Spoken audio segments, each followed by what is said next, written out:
하나님의 말씀을 보겠습니다. 구약 성경입니다. 신명기 말씀입니다. 312페이지입니다. 312페이지 신명기 31장입니다.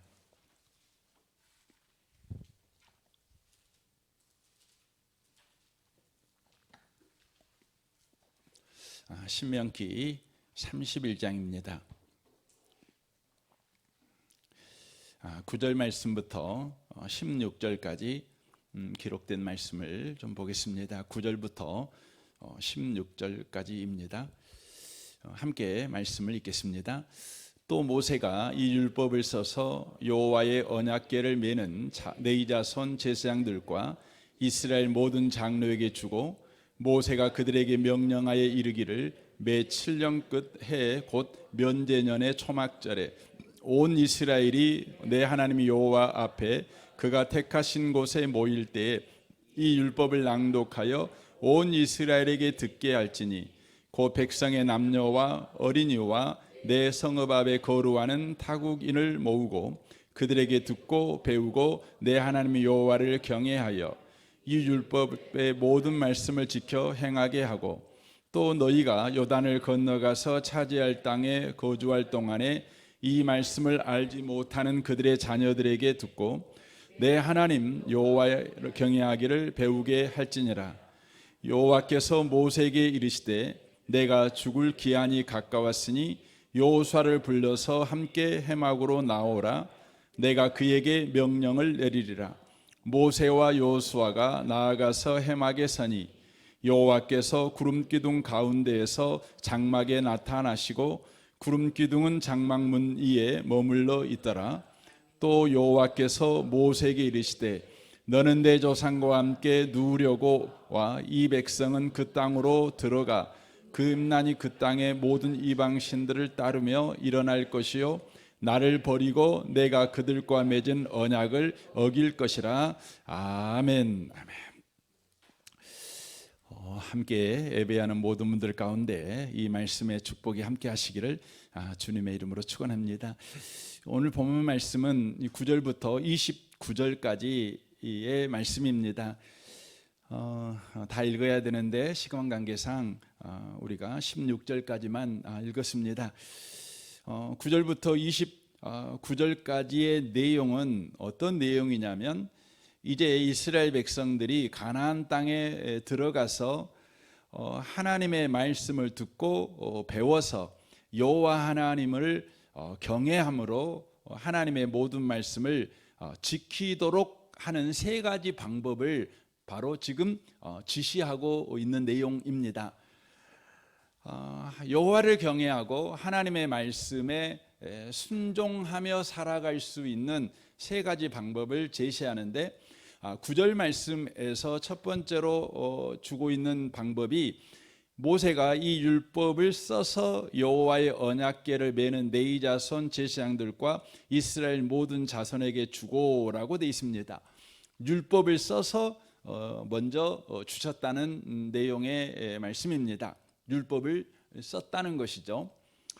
이것을 우리에게 적용하면 우리도 율법의 말씀을 쓰는 것, 하나님의 말씀을 쓰는 것은 굉장히 중요하다는 것을 가르쳐 줍니다.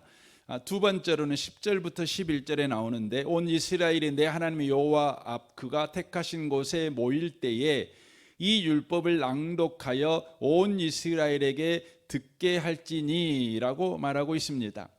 안신년 초막절 면제년에 바로 율법을 낭독하라 그랬습니다. 율법을 낭독하여 그 율법의 말씀을 듣게 하라고 지금 지시하고 있는 것입니다. 우리는 하나님의 말씀을 읽고 들음으로 하나님의 말씀을 우리가 지킬 수 있는 방법이다, 이렇게 지금 이야기를 하고 있는 것입니다. 19절 말씀을 보십시오.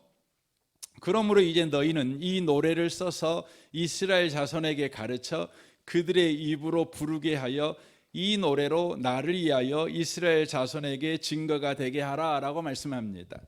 그러니까 율법을 노래로 지어서 부르게 해라, 이렇게 말씀하고 있는 것이죠. 그러니까 하나님의 말씀을 배우고 여호와를 경외하고 하나님의 말씀에 순종하는 사람이 되게 하게 하기 위해서 이렇게 세 가지 방법, 하나님의 말씀을 쓰고 하나님의 말씀을 읽고 듣는 것, 그리고 하나님의 말씀을 노래로 부르는 이 세 가지 방법을 바로 제시하고 있다고 하는 것이죠. 그런데 우리를 당혹해 하는 말씀이 곧바로 등장하고 있어요. 16절 말씀입니다. 또 여호와께서 모세에게 이르되 너는 내 조상과 함께 누우려니와 이 백성은 그 땅으로 들어가 음란히 그 땅의 이방 신들을 따르며 일어날 것이요 나를 버리고 내가 그들과 맺은 언약을 어길 것이라 라고 말씀합니다. 그러니까 세 가지 방법을 주신 목적이 여호와를 경외하고 하나님 말씀을 지키는 자가 되는 방식으로 그들에게 이 세 가지 방법을 지시를 합니다.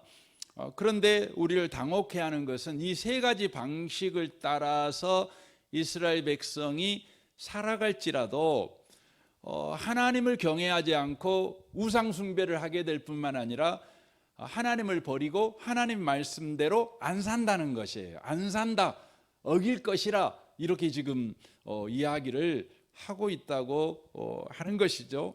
19절 말씀을 보십시오. 그러므로 이제 너희는 이 노래를 써서 이스라엘 자손에게 가르쳐 그들의 입으로 부르게 하여 이 노래로 나를 위하여 이스라엘 자손들에게 증거가 되게 하라. 내가 그들의 조상들에게 맹세한 바 젖과 꿀이 흐르는 땅으로 그들을 인도하여 들인 후에 그들이 먹어 배부르고 살찌면 돌이켜 다른 신들을 섬기며 나를 멸시하여 내 언약을 어기리니 이렇게 말합니다. 또 반복해서 말씀하고 있는 거죠. 이 세 가지 방법으로 해도 니들은 하나님 말씀을 어기고 우상 숭배하게 될 것이다 이렇게 말합니다. 이제 24절 말씀부터 29절에 보면 이 부분을 모세가 앞부분에서 이제 하나님께서 반복해서 니들이 하나님을 업신여기고 이방신을 섬길 것이고 하나님의 언약을 안 지킬 것이다 이렇게 말씀하셨는데 모세가 또 이것을 확인하는 말을 합니다. 24절 보십시오.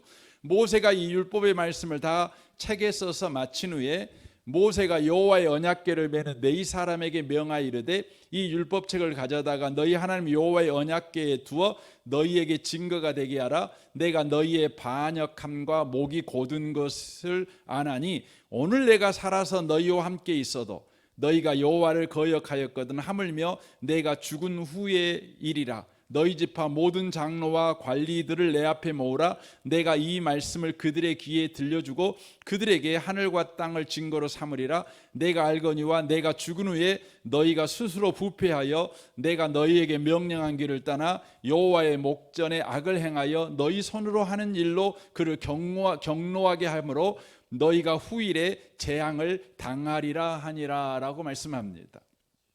모세가 거듭 지금 경고하고 있습니다. 너희들은 하나님을 배반할 것이다 이렇게 말합니다. 너희들에게 하나님이 율법의 말씀을 주었고 그 율법의 말씀을 너희들이 쓰고 읽고 듣고 노래를 불러 율법의 말씀으로 머리부터 발끝까지 1월 1일부터 12월 30일까지 채워도 너희들은 하나님을 버리는 자가 될 수밖에 없을 것이다 이렇게 지금 이야기를 하는 것입니다. 그러면 우리 가운데 당장 이런 질문이 생기죠. 왜 율법을 주시고 그 율법을 쓰고 또 읽고 듣고 또 노래로 지어서 우리 머릿속에 계속해서 율법의 말씀이 있도록 하라고 지시해 놓고 그래봤자 너 소용없어 왜 그렇게 말씀하시나요? 이런 질문이 생기죠. 처음부터 율법을 주지 말든가, 그리고 줬다고 하더라도 너 율법 그냥 네 집에 책상에 꽂아놓고 읽지 마. 읽어도 소용없으니까. 너 듣지 마. 들어도 소용없으니까. 너 노래로 부르지 마. 근데 소용없으니까. 뭐 이렇게 말하면 그냥 더 쉽잖아요. 근데 기껏 율법을 줘놓고 또 기껏 너 이 말씀을 써라. 그래서 우리 가운데 이 성경 쓰기 하신 분들 많이 계시잖아요. 또 매 주일마다 여러분 예배당에 와갖고 하나님 말씀을 이렇게 듣잖아요. 또 어떤 분들은 매일 아침마다 또 성경을 스스로 읽고 또 여러분이 이 소리를 내 읽음으로 여러분 귀에 또 듣게 하고, 또 어떤 분들은 찬양을 좋아해 갖고 또 찬양 가사가 대부분 하나님 말씀 아닙니까? 그렇게 여러분 하는 거 아닙니까? 그래도 소용없어 이제 이러는 거 아닙니까? 그러면 이제 우리가 우리 보고 어쩌라는 소리입니까? 자, 이런 질문이 이제 나오는 겁니다. 나와야 당연한 것이고요. 혹시 여러분 가운데 나는 성경을 읽어도 내가 안 변해, 이런 분 계시잖아요. 내가 설교를 들어도 나 안 변해, 이런 분 계시잖아요. 내가 은혜 받아도 나 안 변한 것 같더라, 뭐 이런 분 계시잖아요. 지금 사실 그 부분에 대한 이야기를 지금 오늘 성경이 우리에게 하는 것입니다. 왜 성경은 안 변하는 일을 시킬까요? 왜 해도 소용없는 일을 우리에게 지금 하라고 시킬까요? 우리는 그 부분을 오늘 우리가 성경을 통해서 좀 정리를 하셔야 된다고 하는 것이죠. 그래서 신앙생활이라는 게 뭐냐, 이것을 여러분이 정확하게 이해하고 신앙생활을 여러분 하셔야 된다. 그리고 여러분이 어디에 진력해야 되는가를 여러분이 분명하게 아셔야 된다고 하는 것입니다. 갈라디아서 3장 19절을 보겠습니다. 갈라디아서 3장 전체를 여러분이 한번 집에 가셔서 묵상을 해보시면 왜 하나님이 율법을 주셨는가, 이 부분을 좀 이해할 수 있는데요. 3장 19절만 오늘 좀 보겠습니다. 그런즉 율법은 무엇이냐? 범법함으로 더하여진 것이라 라고 되어 있어요. 율법이 뭐냐? 그러니까 왜 하나님이 우리에게 율법의 말씀을 주셨느냐? 그리고 오늘 신명기 말씀에 왜 너는 성경을 우리 보고 율법을 읽으라 그러고 노래로 부르라 그러고 또 쓰기도 하라고 하고 왜 그러느냐? 그 이유는 뭐냐면 범법함으로 주어진 거다, 이렇게 말씀합니다. 여러분, 범법이란 말이면 죄를 범했기 때문이라는 말이잖아요. 그러니까 이 율법을 주신 목적, 또 율법을 읽고 쓰고 듣고 노래로 부르고 그러라고 하는 이유가 뭐냐면 죄를 지은 까닭에 그렇다, 이렇게 말씀을 하시는 것입니다. 그러니까 죄를 안 지었다면 저와 여러분에게 성경 읽어라, 뭐 성경 써라, 또 성경을 노래로 만들어 갖고 불러라, 이렇게 할 필요가 없다는 거죠. 죄를 지은 까닭에 율법을 줬다는 거죠. 이 말은 어떤 의미의 말이냐면 여러분과 제가 죄를 지었어요. 그런데 율법이 없으면 내가 죄인이라는 사실을 몰라요. 그러니까 율법을 주신 가장 중요한 목적이 뭐냐면 내가 죄를 지어서 내가 지금 죄인인지, 내가 잘못된 인생을 살고 있는지, 내가 갈짓자로 지금 휘청거리고 그냥 흔들흔들 인생을 살고 있는지 이걸 잘 몰라요. 그런데 하나님이 율법의 말씀을 딱 주셔요. 그러므로 말미암아서 율법의 말씀을 기준으로 해서 저와 여러분이 내가 죄인이구나, 내가 하나님과 아주 멀어진 삶을 살고 있구나, 하나님과 상관없이 살고 있고 심지어 하나님을 대적하는 삶을 살아가고 있구나, 이것을 알게 하시기 위해서 율법을 주셨다는 거예요. 그러니까 율법을 주신 중요한 이유는 율법을 우리가 읽고 쓰고 또 노래로 지어서 우리가 열심히 그렇게 하나님 말씀을 가까이 하면 내가 변화되기 때문에 그 말씀을 주신 것이 아니라 내가 어떤 수준의 신앙생활하고 있는지를 여러분과 저에게 바로 알게 하기 위해서예요. 율법을 주었다는 거죠. 그리고 성경을 읽어야 한다는 거예요. 그러니까 여러분이 성경을 왜 쓰기를 해야 되는가, 왜 하나님 말씀을 들어야 되는가, 왜 또 여러분이 낭독해야 되는가, 또 노래로 지어서 여러분 입술에 늘 하나님의 말씀이 있어야 되는가, 그것이 여러분을 바꾸기 때문이 아니라 그것이 여러분이 어떤 수준의 사람인가에 대한 바로 기준을 여러분과 저에게 주어서 내가 죄인이구나 이것을 알게 하기 위해서라는 거죠. 그러므로 여러분이 하나님의 말씀을 들을 때에 또 읽을 때에 또 여러분이 쓰기 할 때에 항상 여러분이 놓치지 마셔야 되는 것은 이것이 나를 바꾼다는 것이 아니라 이것이 바로 기준이 되어 내 삶을 보게 하는 거예요. 보게 하는 일에 여러분과 제가 하나님의 말씀을 여러분과 제가 쓰셔야 된다는 거예요. 그래서 성경 갈라디아서 3장 20절에 보면 율법은 몽학 선생이라고 그렇게 말씀합니다. 몽학 선생이죠. 로마서 3장 20절에 보면 율법으로는 죄를 깨달음이라 이렇게 말씀을 하고 있습니다. 율법은 뭐라고 해요? 죄를 깨닫는 거예요. 깨달으라고 율법의 말씀을 바로 주셨다는 것이죠. 그러므로 우리는 하나님의 말씀을 들을 때에 자기 자신이 지금 어떤 수준인지, 지금 내가 서 있는 내가 바르게 서 있는지, 내 삶이 지금 잘 살고 있는지를 확인하는 일에만 써야 된다는 거예요. 그런데요, 우리는 이 일에 되게 많이 실패를 해요. 가장 많이 실패하는 데가 어디냐면, 우리는 하나님 말씀을 듣잖아요. 들으면 자기 자신을 돌아보는 일에 그 말씀을 쓰지 않아요.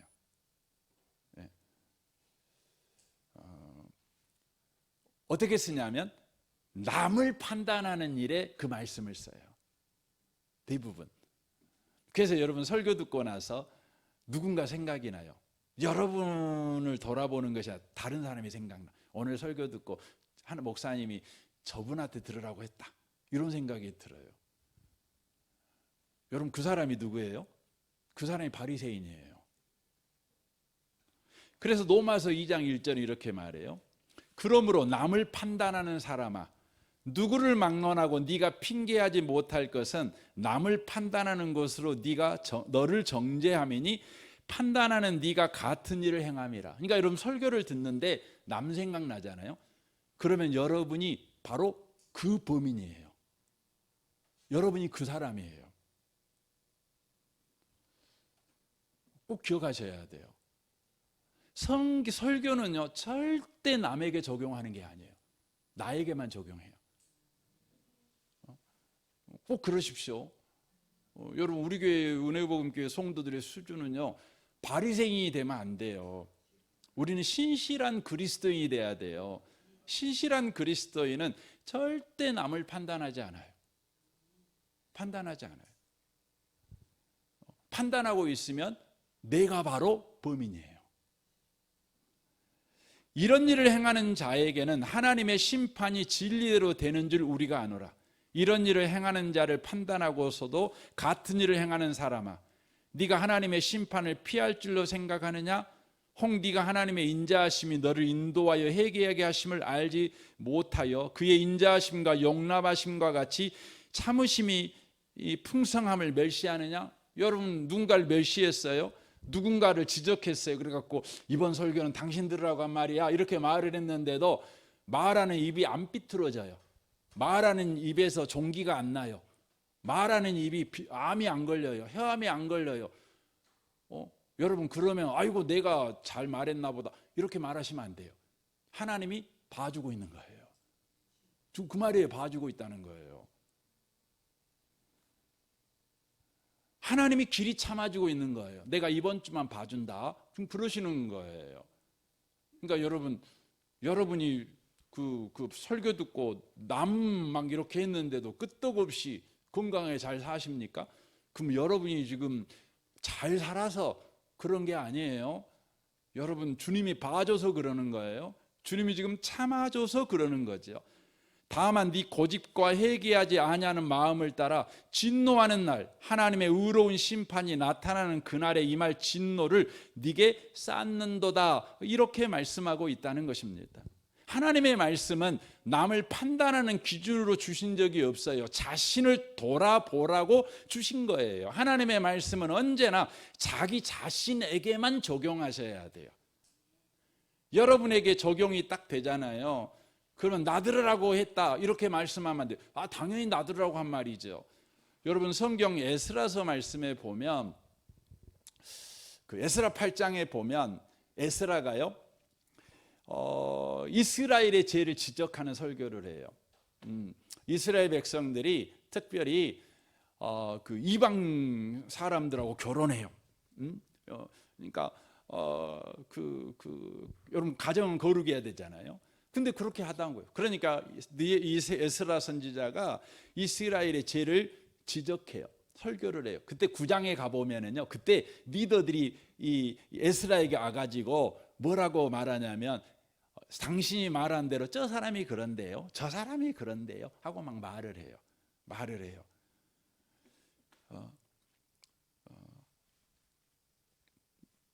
그때요, 몇 사람들은요, 주님, 저 말은 나에게 한 말입니다 하고 주님 앞에 그 말씀에 반응한 사람이 나와요. 에스라 9장 4절입니다. 이에 이스라엘의 하나님 말씀으로 말미암아 떠는 자가, 사로잡혔던 이 사람들의 죄 때문에 다 내게로 모였더라.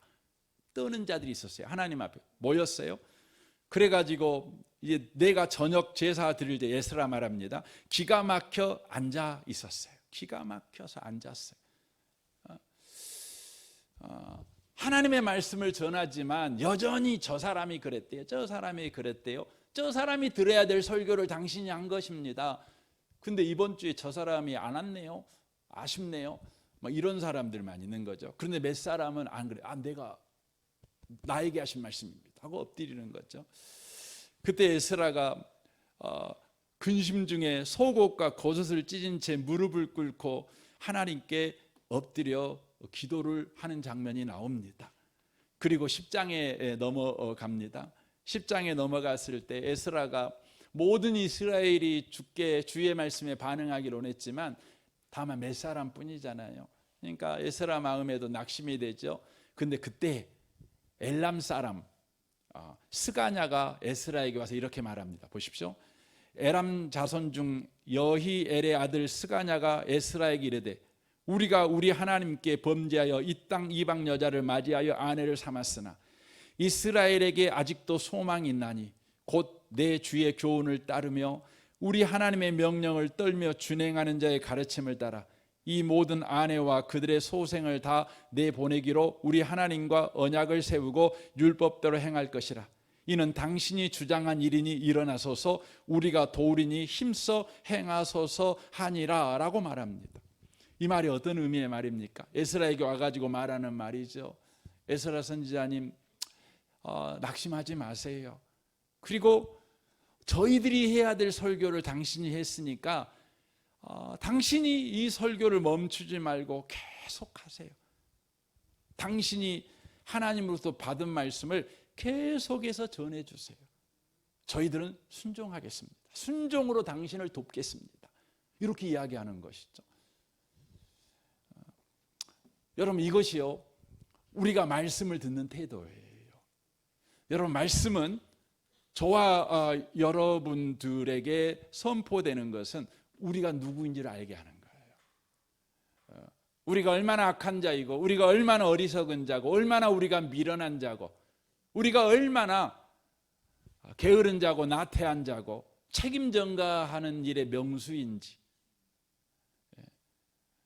하나님의 말씀 앞에 우리가 똑바로 서지 못하고 하나님의 말씀마저도 우리가 판단하고 우리가 뒤로 넘겨버리는 그런 어리석은 자라는 것을 우리가 늘 기억하시고요, 하나님 말씀 앞에서 우리가 바르게 반응하셔야 돼요.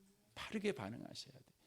그러면 여러분, 하나님 말씀이 이렇게 우리에게 지적하는 거예요. 우리가 지금 하나님의 말씀을 우리가 읽기도 하고 또 듣기도 하고 노래로 부르기도 하고 쓰기도 이렇게 해서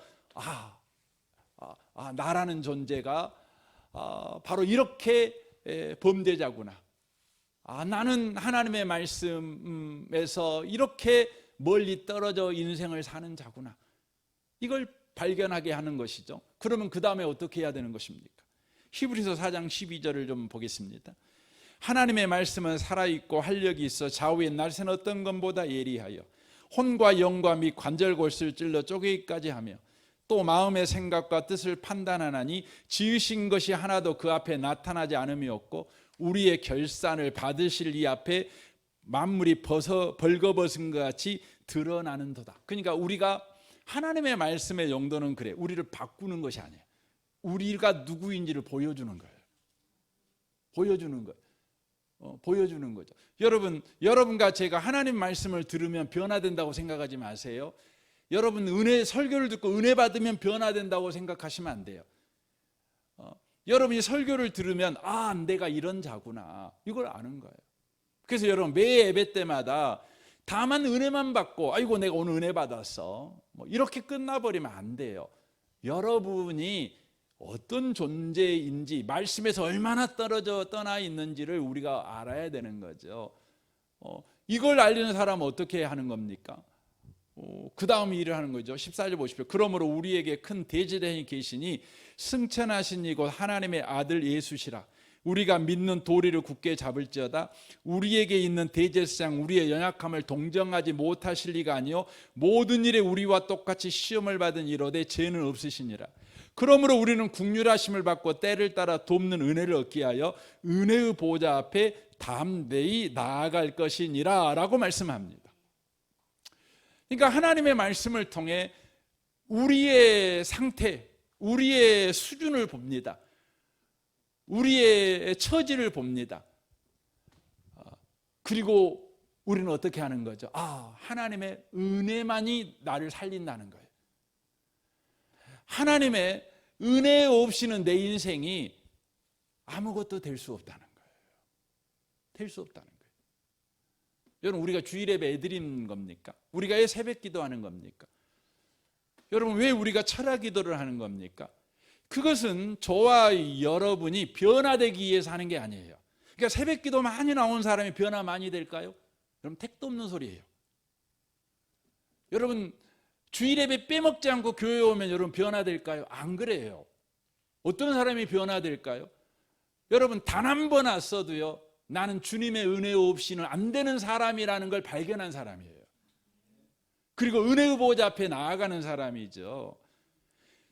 주님하고 주님 없이는 내 인생이 답이 없는 사람이군요. 내가 예수님의 보혈피가 아니면 나에게는 희망이라고는 눈꼽만치도 없는 사람이군요. 이걸 아는 거예요. 아는 거예요. 여러분 우리가요 항상 주의해야 되는 게 있어요. 저는 여러분이 새벽기도 잘 나왔으면 좋겠어요. 근데 항상 겁나고 제가 무서운 것 중에 하나가 뭐냐면 새벽기도를 많이 하면 자기가 믿음 좋은 줄 알아. 새벽기도를 많이 하면 자기가 뭐 권세를 가진 줄 알아요. 자기가 뭐 하나님의 음성 잘 듣는 줄 알아요. 그리고 새벽기도 안 나온 사람들을 막 정죄해요. 비난해요. 여러분 새벽기도 열심히 하십시오. 근데 새벽기도를 바르게 하시는 분일수록요 뭐냐면요 나는 아무 말을 할 수 없는 사람이라는 걸 알아요. 새벽기도를 제대로 하는 사람은 교회에 다닐 때 말을 할 수가 없어요. 내가 말을 해봤자 내 말에 다 거짓말만 나가고 더러운 말만 나가고 정죄하는 말밖에 나갈 수 없다는 걸 더 확인해요. 나는 은혜 없이는 안 된다는 거 알거든요. 그러니까 바울 사도가 주님을 만나는 기간이 길어지면 길어질수록 여러분 바울 사도가 예수님 만나고 나서 기간이 길어지면 길어질수록 뭐가 많아졌냐면 헌신이 많아져요. 다 뜨겁게 헌신해요. 자기가 얼마나 많은 여러분 손해를 감수하고 배고프고 얻어 터지고 감옥 가고 그러니까 예수님을 위해서 헌신한 것이 굉장히 많아져요. 여러분 그러면은 여러분과 제가 뭐 하고 살아야 되겠어요? 여러분 믿는 사람들 앞에 가갖고 내가 이만큼 헌신했어. 그래서 뭔가 본인이 말도 할 수 있는 자격을 가졌다고 생각할 수 있잖아요. 그럴 수 있잖아요. 근데 바울의 인생을 봐보세요. 점점점 시간이 가면 갈수록 그가 뭐라고 하냐면 처음에는 나는 사도 중에 가장 만삭되지 못하였던 자 같습니다, 이렇게 말을 해요. 근데 그가 마지막 편지를 쓸 때 뭐라 그래요? 나는 죄인 중에 괴수라고 써요. 죄인 중에 괴수래요. 그 말이 뭐였죠? 여러분, 주님 앞에 말씀을 들으면 들을수록 자신이 아는 건 딱 한 가지밖에 없어요. 나는 은혜 없이는 안 되는 사람이에요. 은혜 없이는 안 되는 거예요. 더 말수가 없어지는 거죠. 더 고개를 숙이고 사는 거죠. 더 엎드리고 살아요. 그렇죠? 여러분, 이걸 잘 보여주고 있는 교회의 성경에 나와 있는 그 물품이 있어요. 그게 뭐냐면 언약궤예요. 언약궤. 언약궤 안에는요 3가지 물품이 담겨 있잖아요. 여러분이 잘 아는 것 같이 아론의 쌍난 지팡이, 그 다음에 만나가 담겨져 있던 그 돌 항아리, 그 다음에 언약궤가 써 있던 계약이 십계명이 써져 있는 2 돌판, 이게 들어가 있잖아요. 그런데 이건 뭘 상징하는 거예요? 이건요 2가지를 상징해요. 하나님이 우리에게 은혜로 주신 거예요. 근데 이것은 인간 입장에서 보면 뭐냐면 은혜에 대한 인간의 반역을 증명하는 물품들이에요. 아론의 쌍난 지팡이를 줬어요. 하나님 은혜로 준 거잖아요. 만나 은혜로 준 거예요. 돌판 은혜로 준 거예요. 근데 그 은혜에 인간이 뭐예요? 반역한 물품이에요. 반역한 물품. 이게 인간이라는 존재가 죄인이다, 이건 부정할 수가 없다, 이것을 보여주는 물품이 이 3가지인 거예요. 그래서 인간은요 어떤 은혜를 줘도요, 어떤 좋은 걸 줘도요, 인간은 그것을 여러분 은혜로 받지 않아요. 반역해요. 조금만 시간 지나면 반역해. 만나를 준 첫날은 와 만나다 좋아하지만 며칠도 안 돼가지고 만나 준 것 때문에 불평한다니까요. 원망한다니까요. 애굽에서 먹었던 부추, 부추쌈, 이거 생각한다는 거죠, 아닙니까? 여러분, 모세 줄 때는 처음에 좋았어요. 근데 얼마 가지 않으면 모세가 더 원망해요. 모세 죽이겠다고 달라들어요. 그러잖아요. 인간이 그래요. 여러분, 인간은요 어떤 것으로도요 인간은 거룩해질 수 없어요. 인간은 좋아질 수 없어요. 여러분, 더 좋은 것을 하자고 해갖고 좋아집니까? 아니에요. 안 그래요. 며칠은 좋아져요. 몇 년은 좋아져요. 다시 도루묵이에요. 더 나빠져요. 더 나빠져요. 그러면 인간이 방법이 뭡니까? 그런 인간에게 여러분 필요한 것은 단 한 가지밖에 없어요. 뭐예요? 그 언약궤의 뚜껑이 덮여지는 거예요. 언약궤의 뚜껑이 뭐예요? 그게 시은소예요. 시은소. 예수께서 은혜에 반역한 인간의 범죄를 짊어지고 십자가에 죽으셔서 흘렸던 대속의 피, 그 피가 바로 인간의 죄를 덮어버려요.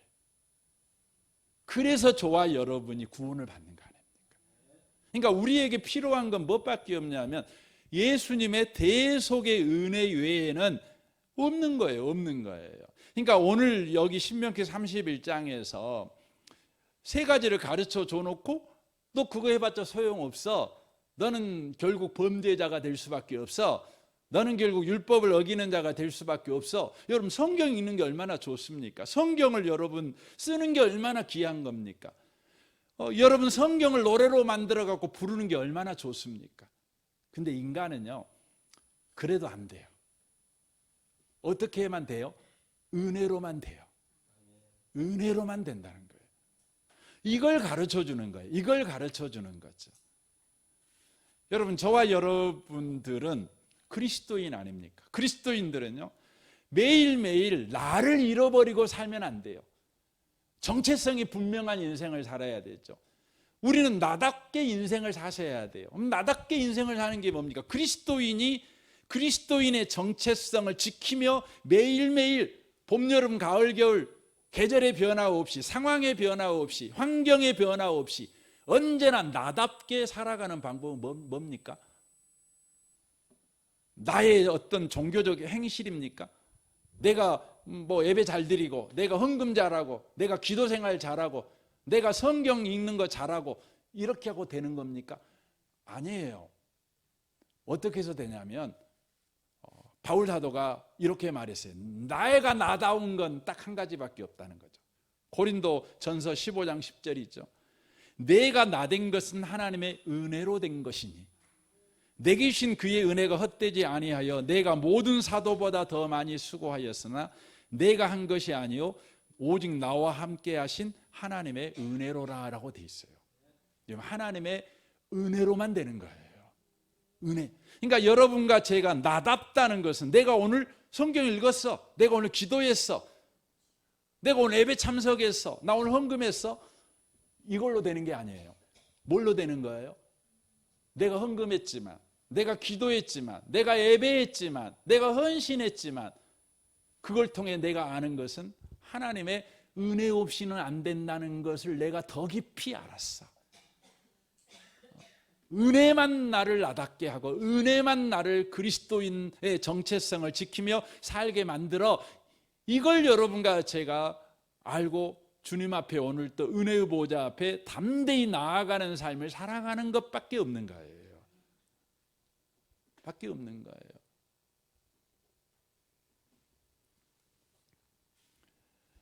사도행전 20장에 보면 이제 바울 사도가 예루살렘에 올라갑니다. 죽으려고 올라가요. 죽으려고 올라가는데 이제 마지막 에베소 교회 장로들을 불러가지고 이제 마지막 이제 더 이상 못 봅니다. 죽으니까. 그래서 마지막 이제 만나갖고 그들에게 이런 인사를 해요. 이런 말을 마지막으로 부탁합니다. 보세요, 들어보세요. 사도행전 20장 28절입니다. 여러분은 자기를 위하여 또는 온 양떼를 위하여 삼가라. 성령이 그들 가운데 여러분을 감독자로 삼고 하나님이 자기 피로 사신 교회를 보살피게 하셨느니라. 내가 떠난 후에 사나운 이리가 여러분에게 들어와서 그 양떼를 아끼지 아니하며 또한 여러분 중에서 제자들을 끌어 자기를 따르게 하려고 어그러진 말을 하는 사람이 일어날 줄을 내가 아노라 라고 돼 있어요. 여러분, 교회 장로가 하는 일이 뭐겠어요? 여러분, 교회를 바르게 지키는 거겠죠. 그래서 바울 사도가 이야기하는 겁니다. 너희들 교회 바르게 지켜야 돼. 악한 이리 같은 놈들이 와갖고 교회를 막 물어뜯고 교회의 성도들을 잡아먹으려고 할 거야. 그러니까 너희들 정신 바짝 차리고 잘했으면 좋겠어. 근데 이리만 그런 거야. 니들도 그럴 거야. 니들도 성도들을 잡아먹을 거야. 이런 말을 하는 거예요. 그러면서 뭐라고 말하냐면, 그러므로 너희들이 안 그러려면, 아니 니들이 혹시나 그렇게 하더라도 돌이켜야 된다는 거죠. 그때 어떻게 해야 되느냐, 이걸 말을 하는 거죠. 이제 31절 보십시오. 그러므로 여러분이 일깨어 내가 3년이나 밤낮 쉬지 않고 눈물로 각 사람을 훈계하신 것을 기억해라. 바울 사도가 밤낮 훈계한 것이 있어요. 가르친 것이 있다는 거죠. 그걸 기억하라는 거죠. 여러분, 에베소 교회에다가 밤낮 가르친 게 뭘까요? 그 뒤에 보면 압니다. 보세요. 지금 내가 여러분을 주와 및 그 은혜의 말씀에 부탁하노니 그 말씀이 여러분을 능히 든든히 세우사 거룩하심을 입은 모든 자 가운데 기업이 있게 하시리라 라고 말씀합니다. 그러니까 이제 교회가 어려움 가운데 있을 거라는 거죠. 뭐 교회가 어려움 가운데 있을 때 여러분, 교회는 늘 있는 것이죠. 기도도 있고 예배도 있고 뭐 점심밥도 먹고 헌신도 하고 헌금하신 분들도 계시고 뭐 교회에 늘 그런 일이 있잖아요. 그럼에도 불구하고 여러분, 교회가 어려움 가운데 있게 될 거라는 거죠. 근데 그 어려움 가운데 있을 때에 교회가 붙잡아야 될 게 뭐냐? 하나님의 은혜라는 거예요. 은혜라는 거예요. 은혜 가운데 있게 되면 그 은혜가 우리를 든든히 세운다는 거예요. 여러분, 은혜가 뭡니까? 은혜가 뭐냐면 내가 한 대로 나를 대해 주시는 것이 아니라 예수님이 한 대로 나를 대해 주시는 게 은혜예요.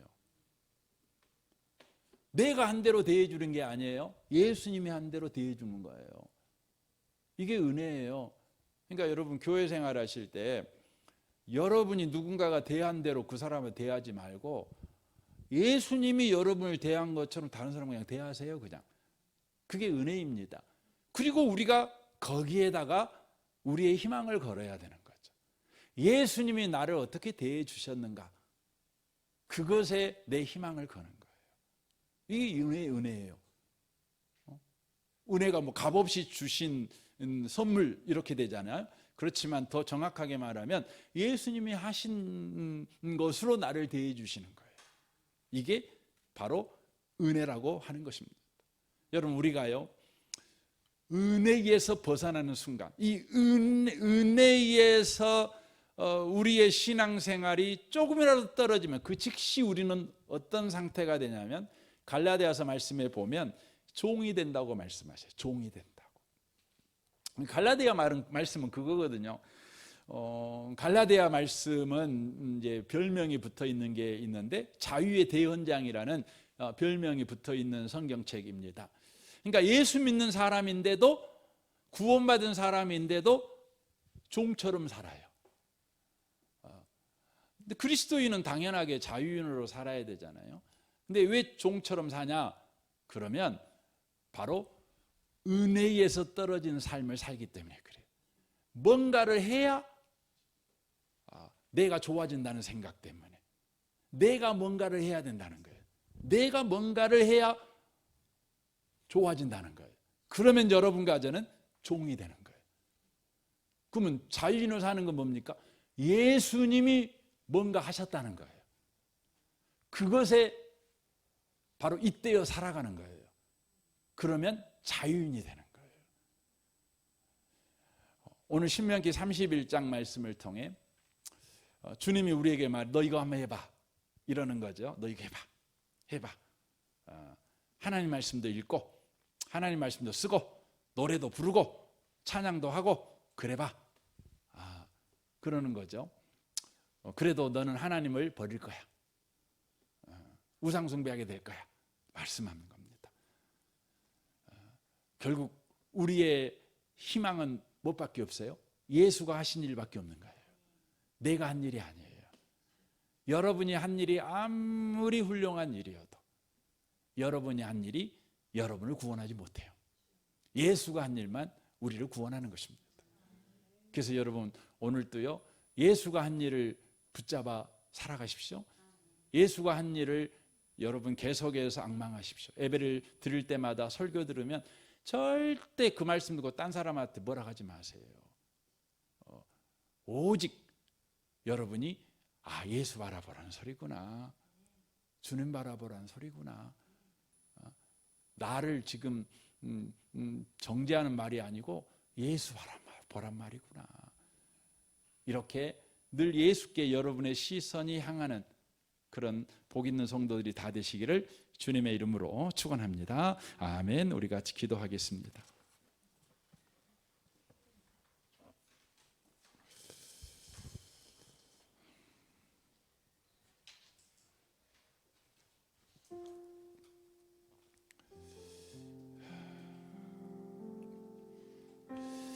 우리가 기도할 것은 주님, 우리가 예배드릴 때마다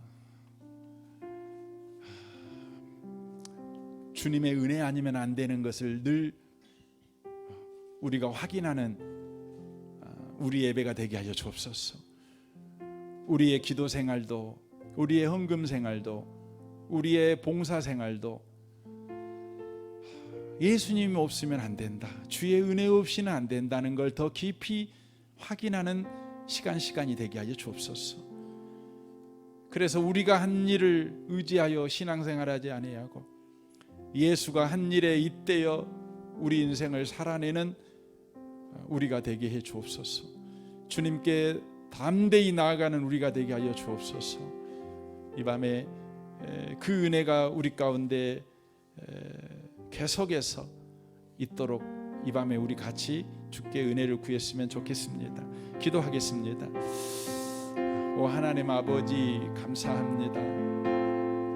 주님, 우리는 은혜 없이는 안 되는 사람들입니다. 오 주님, 우리가 잘하고 싶지만 우리가 한 일은 언제나 어렵게 만듭니다. 힘들게 만듭니다. 주변 사람들을 좌절하게 만듭니다. 낙심하게 만듭니다. 시험에 들게 만듭니다. 주님, 오직 예수가 한 일만 우리를 구원하실 수 있습니다. 주님, 우리가 아무리 선한 일을 한다고 할지라도, 옳은 일을 한다고 할지라도, 주님, 우리가 다시 한번 우리를 돌아보아 주님을 향하게 하시고 주님이 하신 일에 우리 인생을 잇대어 살아가는 우리가 되게 해 주옵소서. 역사하시옵소서.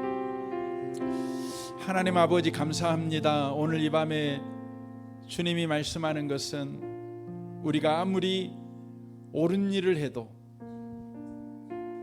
그것이 얼마 가지 않아 우리를 부패하게 만들 수 있다는 것을 주님이 말씀하셨습니다. 우리가 아무리 성경 읽기를 열심히 하고 성경 쓰기도 하고 노래도 우리가 열심히 부를지라도 그것이 어느 순간인가 나의 자랑이 되는 순간 우리가 우리 주변 사람들을 낙심하게 만들며 시험에 들게 만들며 정죄하며 비난하는 자가 되어버릴 수밖에 없는 자가 된다는 것을 주님은 말씀하셨습니다. 주님, 이 밤에 다시 한번 우리가 주께 은혜를 구하는 것은 우리가 무슨 일을 하든지 예배를 드리든지 기도하든지 성경 묵상을 하든지 간에 주님, 우리가 주의 은혜 없이는 안 되는 사람이라는 것을 계속해서 발견하며 우리가 주께 은혜를 구하는 일에 열심을 가진 우리가 되도록 주여 우리를 축복하여 주옵소서. 자유를 잃어버리지 않기를 원합니다. 다시 종로로 타는 자가 되지 않기를 원합니다. 주님, 이 시간 주님 앞에 이렇게 나오면서 감사의 예물을 드립니다. 전남 문화관광재단에 이렇게 5월부터 인턴으로 출근하게 되었는데 주님, 이 귀한 자매의 인생을 주님께서 축복하여 주옵소서. 주님께서 이 자매를 이 은혜 속으로 끌어가셨사오니 그 은혜가 더욱 증가되어지고 그 은혜가 꽃피고 열매 맺도록 이 자매의 인생을 주님 계속해서 역사하여 주옵소서. 주님이 선한 목자시오니 주님이 이 자매의 인생을 책임지고 인도하심으로 이 자매는 마침내 내 평생의 주의 선하심과 인자하심이 정녕 나를 따르니 내가 여호와의 집에 영원히 거하리로다. 이 고백을 하는 귀한 자매가 될 줄 믿습니다. 이 시간 우리로 예배케 하시니 감사합니다. 예수님의 이름으로 기도합니다. 아멘. 아멘.